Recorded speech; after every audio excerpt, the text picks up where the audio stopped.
ब्रह्मा, विष्णु, महेश ये अजर अमर हैं।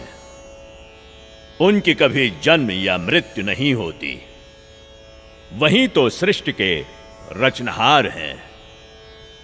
उनका कभी विनाश नहीं होता। वो ही जगत के पालनहार हैं। वास्तव में परमात्मा तो निराकार है। यदि आप अपने जीवन में सुख प्राप्ति चाहते हो तो एकादशी का व्रत कीजिए, श्राद्ध निकालिए। जो श्रद्धालु लोग इस जन्म में दुख भोगते हैं वो उनके पिछले जन्मों के कर्मों का फल है, और पिछले जन्मों के कर्म फल को भगवानों को भी भोगना पड़ता है। तो फिर आम जीव की क्या औकात है? अगर परमात्मा की प्राप्ति चाहते हो तो हमारे साथ बोलिए, हरे राम राम राम हरे हरे, हरे राम राम राम हरे हरे, हरे कृष्णा कृष्णा कृष्णा हरे हरे, हरे कृष्णा कृष्णा कृष्णा हरे हरे। बोलो शेरा वाली माता की राधे राधे राधे राधे राधे राधे राधे राधे।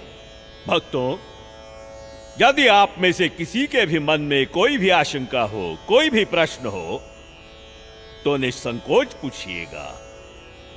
महात्मा जी, आप ये भोली भाली जनता को क्यों गुमराह कर रहे हो? अरे दुष्ट लड़की, तेरा ये बोलने का दुस्साहस कैसे हुआ? तेरे पास क्या आधार है कि मैं जनता को गुमराह करता हूँ? लगता है ये हिंदू विरोधी है। ए चल नीचे बैठ।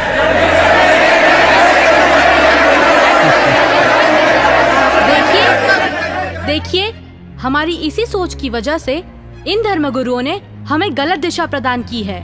मैं भी हिंदू धर्म की हूँ और मैं अपने धर्म को श्रेष्ठ मानती हूँ। दरअसल पाखंड केवल हिंदू धर्म में ही नहीं बल्कि मुस्लिम धर्म तथा अन्य धर्मों पर भी चरम सीमा पर है।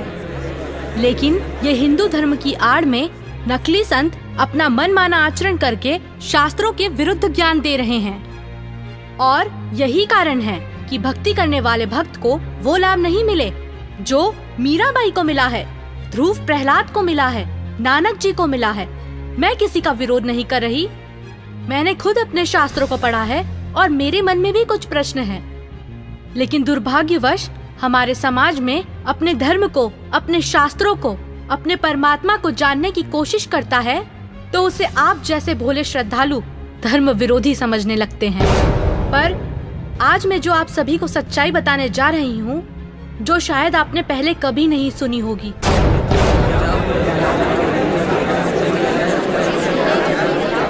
ज्यादा बात मत बना लड़के।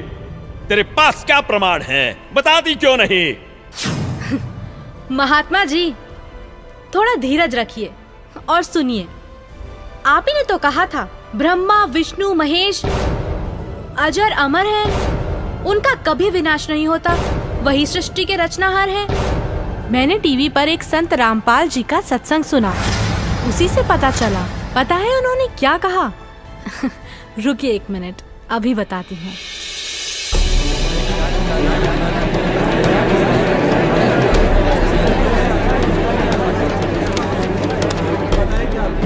श्रीमद् देवी भागवत पुराण, जिसके तीसरा स्कंद अध्याय 5 पृष्ठ 123 पर लिखा है कि मैं विष्णु, ब्रह्मा तथा शंकर तुम्हारी कृपा से विद्यमान हैं। हमारा तो आविर्भाव, जन्म तथा तिरोभाव मृत्यु होती है। हम नित्य अविनाशी नहीं हैं। श्रीमद् भागवत महापुराण तीसरा स्कंद अध्याय 4 पृष्ठ 10 श्लोक 42 पर लिखा है, हे मात ब्रह्मा, मैं तथा शिव तुम्हारे ही प्रभाव से जन्मवान हैं, नित्य नहीं है, अर्थात हम अविनाशी नहीं हैं। ये श्रीमद् देवी भागवत देखिएगा, सचित्र मोटा टाइप हिंदी, गीता प्रेस गोरखपुर से प्रकाशित है। और परमात्मा चाहने वाले हिंदुओं के घरों पर लगभग रखी पाओगी। ये है संक्षिप्त श्रीमद् देवी भागवत सचित्र मोटा टाइप, केवल हिंदी। प्रकाशक हैं हनुमान प्रसाद पोदार, चमनलाल गोस्वामी, और गीता प्रेस गोरखपुर से प्रकाशित है। 123 पृष्ठ, तीसरा स्कंद, संक्षिप्त देवी भागवत। तुम शुद्ध स्वरूपा हो, ये सारा संसार तुम ही से उद्भासित हो रहा है। मैं ब्रह्मा और शंकर हम सभी तुम्हारी कृपा से विद्यमान हैं। हमारा आविर्भाव माने जन्म, तिरोभाव माने मृत्यु हुआ करता है। हमारा तो जन्म मृत्यु होता है, केवल तुम ही नित्य हो, जगत जननी हो, प्रकृति और सनातनी देवी हो। अब ये क्या सिद्ध हो गया इस थोड़ी सी पंक्तियों में? ब्रह्मा विष्णु महेश की जन्म मृत्यु होती है। तो बताओ महाराज जी, अब आपके पास क्या जवाब है? आप ही ने तो कहा परमात्मा निराकार है। हाँ, तो गलत क्या कहा? परमात्मा तो निराकार ही है, और यही हमारे वेद शास्त्र कहते हैं। महात्मा जी, आप बिल्कुल झूठ बोल रहे हैं। शास्त्रों में कहीं नहीं लिखा कि परमात्मा निराकार है। शास्त्रों में क्या लिखा है ये मैं आपको बताती हूँ, जो कि मुझे संत जी के प्रवचनों द्वारा पता चला। अब ऋग्वेद मंडल नंबर 9 सूक्त 82 में कति कंसेप्ट क्लियर हो जाएगा। ऋग्वेद मंडल नंबर 9 सूक्त 82 और मंत्र नंबर 1 में क्या कहा है? वह है जो सर्वोत्पादक प्रभु, यानी सबकी उत्पत्ति करने वाला, 6 दिन में सृष्टि रच के 7वां दिन तख्त पर बैठने वाला, प्रकाश रूप सद्गुणों की वृष्टि करने वाला, पापों का हरण करने वाला, वह राजे, ये संस्कृत है, इसका अर्थ है राजा के समान। राजा के, ये 269 पृष्ठ पे है राजा के, और इधर देखो 270 पृष्ठ पे, 270 पृष्ठ पे राजा के समान दर्शनीय है। देखने में राजा के समान है, तख्त पर विराजमान है, सिर पर मुकुट है उसके, और वह पृथ्वी आदि लोकांतरों के चारों ओर शब्दमान हो रहा है। वह वर्णीय पुरुष को, अच्छी आत्मा को, जो दृढ़ भक्त है उसको पवित्र करता हुआ प्राप्त होता है। कैसे? जिस प्रकार विद्युत स्नेह वाले स्थानों को आधार बनाकर प्राप्त होता है। आगे किस लिए आता है? उद्देश्य क्या होता है आने का? हे परमात्मन, उपदेश करने की इच्छा से, तत्व ज्ञान, यथार्थ ज्ञान बताने की इच्छा से आप महापुरुषों को प्राप्त होते हो, नीचे आकर के गति करके आते हो, और आप अत्यंत गतिशील पदार्थ के समान हमारे आध्यात्मिक यज्ञ को, यानी हमारे धार्मिक अनुष्ठानों को प्राप्त होते हैं। आप कबीर देव हैं, आप अल्लाहु अकबर हैं, शुद्ध स्वरूप हैं, आप पाक हैं, पवित्र हैं। हमारे पापों को दूर करके हे अमर परमात्मा सोम, आप हमको सुख दे। हो गया सिद्ध। शास्त्रों में लिखा है, यजुर्वेद अध्याय 5 मंत्र 1, 6, 8, यजुर्वेद अध्याय 1 मंत्र 15, यजुर्वेद अध्याय 7 मंत्र 39, ऋग्वेद मंडल 1 सूक्त 31 मंत्र 17, ऋग्वेद मंडल 9 सूक्त 86 मंत्र 26, 27, ऋग्वेद मंडल 9 सूक्त 82 मंत्र 1 से 3। इसमें यह लिखा है कि परमात्मा साकार है, और यही पवित्र कुरान शरीफ और पवित्र बाइबल सिद्ध करते हैं। यह है पवित्र बाइबल, संपूर्ण जीवन अध्ययन बाइबल। प्रबंधक संपादक डेविड स्टुअर्ट, अंग्रेजी प्रधान संपादक Donald C Stamps, MA MDV, संयुक्त संपादक ये सारे इनका ये यहाँ से छपाई देखो। जेनेसिस माने सृष्टि, जेनेसिस 1, ये 4 पृष्ठ पे उत्पत्ति यहाँ से आरंभ होती है। प्रथम आदि में परमेश्वर ने आकाश और पृथ्वी की सृष्टि की, ये पहला दिन था। इस प्रकार ये पहला दिन हो गया। फिर दूसरा दिन हो गया, प्रकाश पर पुरुष बना दिया परमात्मा ने। फिर ये तीसरा सांझ भोर हो गया, फिर तीसरा दिन हो गया। जो कुछ भी इसमें फलदार वृक्ष जिनके बीज एक एक जाति के अनुसार बनाए, ये इस प्रकार। अब ये तीसरा दिन हो गया। दिन और रात पर प्रभुता करें और उज्ज्वला दियारा करें। इस प्रकार सांझ हुई, फिर भोर हुआ, ये चौथा दिन हो गया। फिर यहाँ देखें प्रश्न नंबर 5 पे, वो 4 पे पढ़ा आपने, अब 5 पे क्या है, सांझ हुई, भोर हुई, फिर ये 5वां दिन हो गया। छठे दिन पे आना हमने, असली बात ये है। फिर परमेश्वर ने कहा मनुष्य को हम अपने स्वरूप के अनुसार अपनी समानता में बनाएं, और वे समुद्र की मछलियों और आकाश के पक्षियों और घरेलू पशुओं और सारी पृथ्वी पर और सब रेंगने वाले जंतुओं पर जो पृथ्वी पर रेंगते हैं अधिकार रखें, यानी उनसे समझदार हों। तब परमेश्वर ने मनुष्य को अपने स्वरूप के अनुसार उत्पन्न किया। अपने ही स्वरूप के अनुसार परमेश्वर ने उसको उत्पन्न किया, और नर और नारी करके उसने मनुष्यों की सृष्टि की। तो परमात्मा किसा होया, मनुष्य जैसा, नर जैसा। अंडरस्टूड हो गया। अब पवित्र बाइबल ने स्पष्ट कर दिया कि परमात्मा मनुष्य जैसा है, उसने अपने जैसे रूप में मनुष्य को बनाया, नर नारी करके उत्पन्न किया। अब कुरान शरीफ दिखाते हैं आपको, देख कुरान शरीफ शास्त्रीय अरबी पद्धति पर नागरी लिपि में रूपांतरकार हैं नंद कुमार अवस्थी, शेरवानी संस्करण। ये कहाँ से छपी है?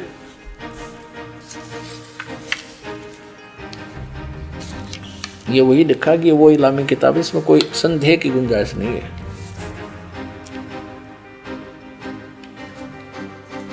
शेरवानी संस्करण, प्रकाशक है लखनऊ किताब घर, मौसम बाग, सीतापुर रोड, लखनऊ।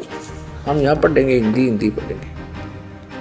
सूरत फुरकानी 25 607 पृष्ठ पे यहाँ देखिए 59 नंबर आयत में, सूरत फुरकानी 25 में, जिसने आसमान और ज़मीन और जो कुछ उनके बीच में है सबको 6 दिन में पैदा किया और फिर तख्त पर जा विराजा। अब इससे सिद्ध हो गया कि दोनों पवित्र सदग्रंथों ने रल मिलकर ये सिद्ध कर दिया कि परमात्मा मनुष्य जैसे शरीर युक्त है, मनुष्य जैसा साकार है।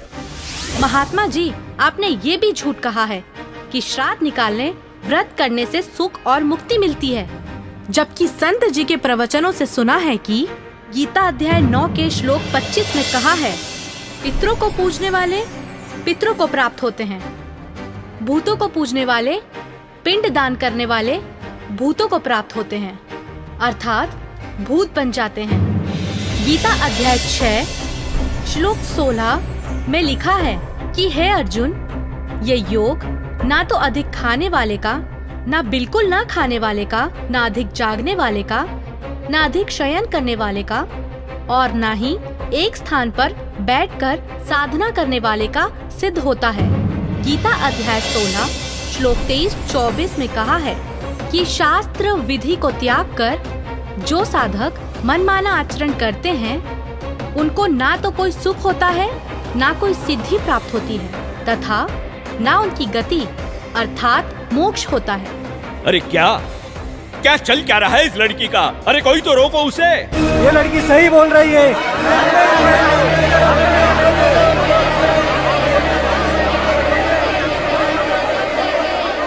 और हद तो तब हो गई बाबा जी, जब आपने कहा परमात्मा पाप नहीं काटते, कर्म का भोग तो भोगना ही पड़ता है, चाहे कितनी ही भक्ति कर लो। सब झूठ है, सब। आपको पता है हमारे शास्त्र क्या प्रमाणित करते हैं? मैं बताती हूँ, जो कि मुझे संत जी के प्रवचनों द्वारा पता चला है। ऋग्वेद मंडल 10 सूक्त 161 मंत्र 2, 5 सूक्त 162 मंत्र 5, सूक्त 163 मंत्र 1 से 3 में लिखा है कि परमात्मा जो चाहे वो कर सकता है, प्रत्येक प्रकार के रोग कष्ट को नष्ट कर सकता है, और यदि कोई मृत्यु के भी निकट पहुंच जाता है तो उसे 100 वर्ष की आयु प्रदान कर सकते हैं। अब देखिए वेद इसको प्रमाणित करेंगे कि परमात्मा घोर पाप का विनाश कर देता है। ये देखिए, ये महर्षि दानु सरस्वती द्वारा ही इसका अनुवाद है।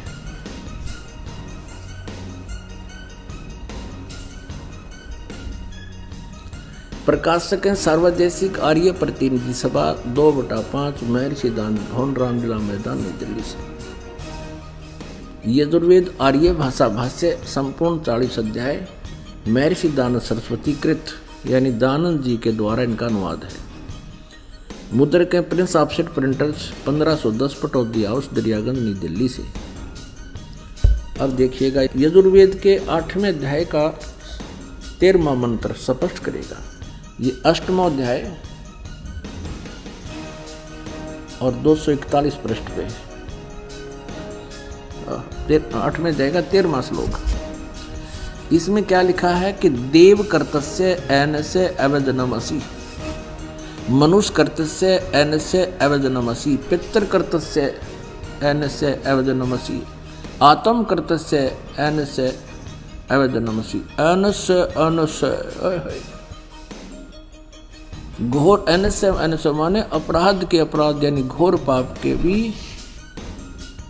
अब आपको इसका यहाँ दिखाते हैं 242 पृष्ठ पर इन्हीं का अनुवाद किया हुआ। ये 242 पृष्ठ पे। हे सबके उपकार करने वाले मित्र आप। अब यहाँ इसने मित्र शब्द प्रयोग कर दिया, यहाँ परमेश्वर ना लिखा, क्योंकि इसको पता था वेदों को पढ़ने वाला मुझ पर पूरा विश्वास करेगा, और मैंने यहाँ लिख दिया मित्र, तो वो ये समझेगा कि मित्र के बारे में लिखा है, भगवान के बारे में नहीं, इसलिए इसको पढ़ कर आगे चल पड़ेगा। आप दान देने वाले के अपराध के अवजनम, एनस्य माने अपराध के, अवजनम माने विनाश करने वाले, असी माने हो। मनुष्य कर्तस्य साधारण मनुष्यों के किए हुए, एनस्य माने अपराध के, अवजनम माने विनाश करने वाले हो। पितृ कर्तस्य पिता के किए हुए, एनस्य माने अपराध, ये अपराध ही लिखना चाहिए था, विरोधासन लिखा है।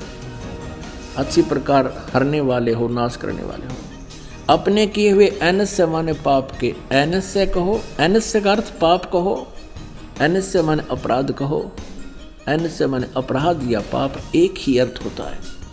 एनस्य माने पाप के दूर करने वाले, अवजनम माने नाश करने वाले, अवजनम विनाश करने वाले हो, अवजनम माने विनाश करने वाले हो।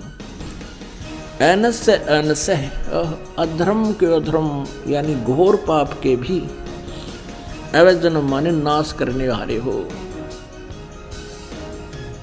अब जानता हुआ मैं जो कुछ भी अधर्म आचरण किया करता हूँ या करूँ, अनजान में जो कुछ भी किया करता हूँ वह करूँ, उस सब एनस्य माने अपराध के, पाप के, दुष्ट आचरण के नहीं, पाप के आप अवजन माने नाश करने वाले हो।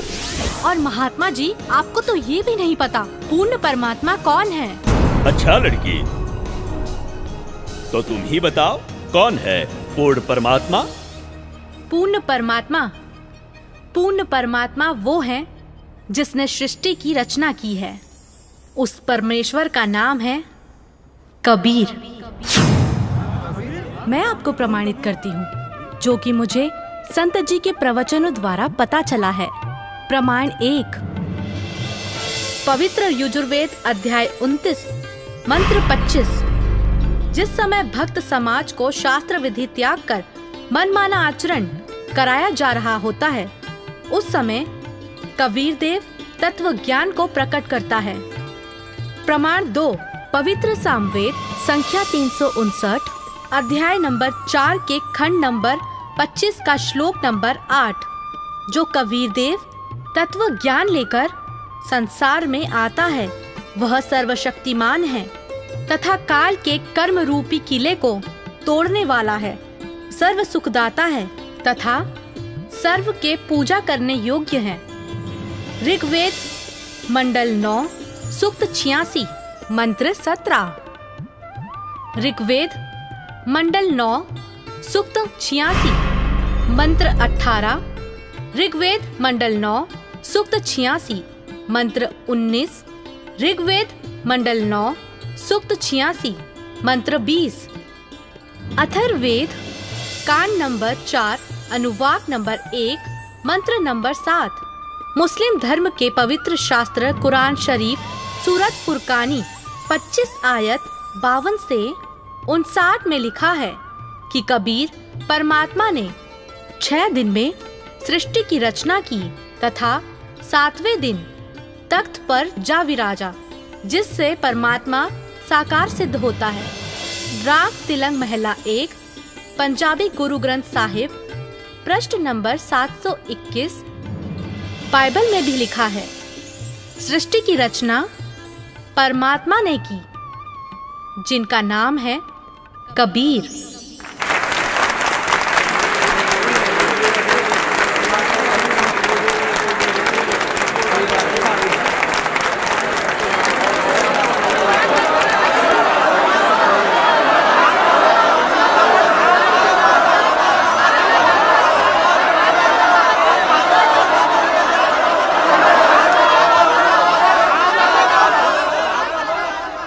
बहन माफ करना, मुझसे गलती हो गई।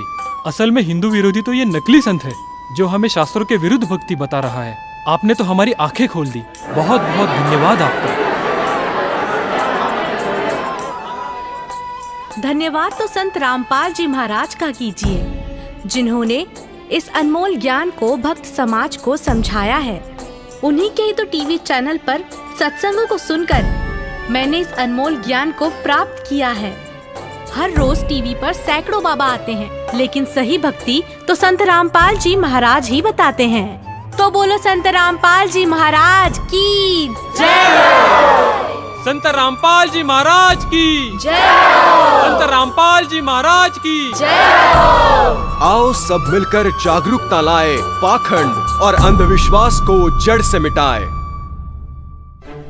अंधश्रद्धा भक्ति मानव जीवन के लिए बेहद खतरनाक है। शिक्षित समाज से निवेदन है कि नकली और शास्त्र विरुद्ध साधना बताने वाले धर्म गुरुओं से बचे तथा नकली धर्म गुरु का विरोध करे। सभी धर्मों में पाखंडवाद चरम सीमा पर है। समाज को चाहिए कि गलत साधना बताने वाले धर्म गुरुओं का डटकर विरोध करे। पुस्तक अंधश्रद्धा भक्ति खतराए जान को पढ़े। हमारे इस वेबसाइट पर जाकर इस पुस्तक को निःशुल्क पाए, या फिर आपका पूरा नाम, पता और फोन नंबर इन नंबरों पर SMS करें। अवश्य देखिए जगत गुरु तत्वदर्शी संत रामपाल जी महाराज के मंगलमय प्रवचन हर रोज इन चैनलों पर। सोशल मीडिया पर हमसे जुड़ने के लिए लाइक, सब्सक्राइब और फॉलो जरूर करें।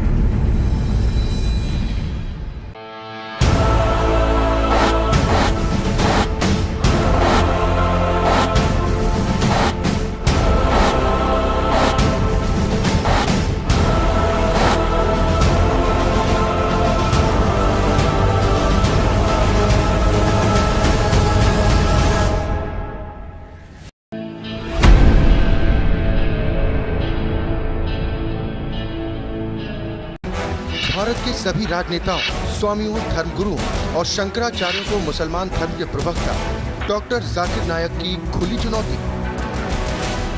ये चैलेंज है, कोई भी शख्स हिंदुस्तान में हो, मिनिस्टर हों दो, कोई भी स्वामी हों दो, कोई भी शंकराचार्य हों दो, इंशाल्लाह मैं तालिब इल्म हूँ इस्लाम और दीगर मज़हब का। मैं तस्लीम करता हूँ कि डिबेट होना चाहिए। मैं उनसे डिस्कशन करता हूँ, अगर मुझे गलत साबित करो मैं बदलने को तैयार हूँ। ये मुसलमान की जबान है, हम जब जबान देते हैं उसका पालन करते हैं। संत रामपाल जी महाराज ने स्वीकार की मुस्लिम धर्म प्रवक्ता डॉक्टर जाकिर नायक की चुनौती। मुस्लिम धर्म प्रवक्ता डॉक्टर जाकिर नायक हैं सादर आमंत्रित, जब चाहे कर सकते हैं संत रामपाल जी महाराज के साथ ज्ञान चर्चा।